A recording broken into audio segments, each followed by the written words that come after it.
Hello' friends, মই J Abidin আজি সফলতাৰ 20টা মন্ত্ৰৰ বিষয়ে আলোচনা কৰিম।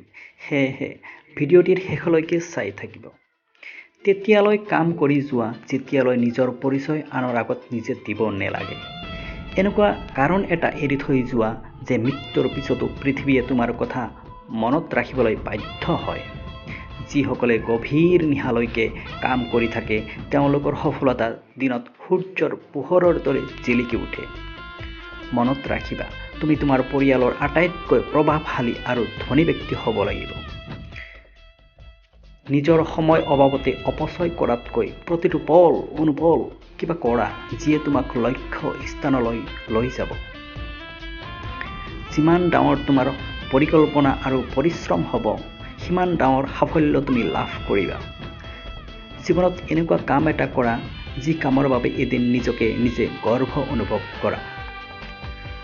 তোমাৰ সপোন তেতিয়ালৈকে পূৰ নহয় যেতিয়ালৈ তাৰ বাবে তুমি কোনো পৰিকল্পনা নকৰা, আৰু পৰিকল্পনা তেতিয়ালৈ সফল নহ'ব যেতিয়ালৈ তুমি তাৰ বাবে পৰিশ্ৰম নকৰা। কষ্টলৈ চাই যাৰ ভয় হয়, দুৰ্বল হয়, তেওঁলোক সকলোতে পৰাজিত হয়, আৰু কষ্ট ও পৰিশ্ৰমক যিসকলে মূলধন হিচাপে লয় তেওঁলোকে সাফল্যৰ শিখৰলৈ গুচি যায়। পৰিশ্ৰম আৰু এলাহ দুয়োটা মাটিত পেলাই থোৱা চিৰিৰ দৰে, কিন্তু দুয়োটাৰ মাজত পাৰ্থক্য ইমানেই যে পৰিশ্ৰমৰ চিৰিয়ে জীৱনত সুখ শান্তিৰে উপচাই পেলায় আৰু এলাহৰ চিৰিয়ে জীৱনটো দুৰ্ভাগ্যৰ কাঁইটেৰে ভৰি পেলায়। জীৱনত যদি লক্ষ্যস্থান পাব বিচাৰা তেন্তে তেতিয়ালৈ শান্তিৰে বহিবলৈ চেষ্টা নকৰিবা যেতিয়ালৈ সাফল্য হাতৰ মুঠিলৈ নাহে। জীৱনত পৰিশ্ৰম ইমান শক্তিশালীভাৱে কৰা যে তোমাৰ সাফল্যত পৃথিৱীত আলোড়নৰ সৃষ্টি হয়। তোমাৰ জীৱনৰ সঠিক প্ৰেৰণা তোমাৰ সপোনতকৈ পৃথিৱীত আন একো ডাঙৰ নহয়। সেয়ে আগুৱাই যোৱা। বিজয়ীজনে নিজৰ ফ'কাছ সদায় সাফল্যৰ ওপৰত ৰাখে আৰু পৰাজিতজনে তেওঁৰ ফ'কাছ পৰাজয়ৰ ওপৰত ৰাখে। জীৱনত যদি বিজয়ী হ'ব বিচৰা তেন্তে নিজৰ ফ'কাছ বিজয়ৰ ওপৰত ৰাখা, পৰাজয়ৰ ওপৰত নহয়। তুমি মনলৈ তেতিয়ালৈ এলাহ ভাৱ নানিবা যেতিয়ালৈ তুমি নিজকে ক'ব নোৱাৰা যে মই জীৱনত যি বিচাৰিছোঁ সকলোবোৰ পূৰ হ'ল।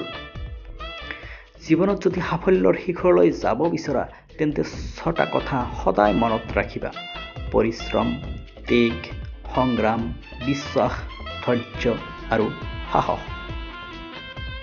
মনত ৰাখিবা, এতিয়া তুমি যিমান ঘণ্টা পৰিশ্ৰম কৰিবা পিছলৈ সিমান ঘণ্টা জিৰণি ল'ব পাৰিবা। তুমি জীৱনত যি পাব বিচৰা তাৰ বাবে নিজেই কষ্ট কৰা, কাৰণ তোমাৰ প্ৰিয় বন্ধুৱেও একো কৰি দিব নোৱাৰে বা দিবলৈ চেষ্টাও নকৰে। তোমাৰ সফলতা বা বিফলতাৰ বাবে তুমি নিজেই দায়ী। সেয়েহে আনৰ ওপৰত দোষ জাপি দিয়াতকৈ সফল হৈ দেখুওৱা। আজি যদি তুমি পৰাজয় স্বীকাৰ কৰিলা তেন্তে তুমি জানি লোৱা যে তুমি সেয়া অন্তৰৰ পৰা কদাপি পাবই বিচৰা নাছিলা। তো ফ্ৰেণ্ডছ, ভিডিঅ'টি চাই কেনেকুৱা পালে জনাবলৈ নেপাহৰিব আৰু ভিডিঅ'টি আনলৈ শ্বেয়াৰ কৰক যাতে আন জনৰো উপকাৰ হয়। ধন্যবাদ।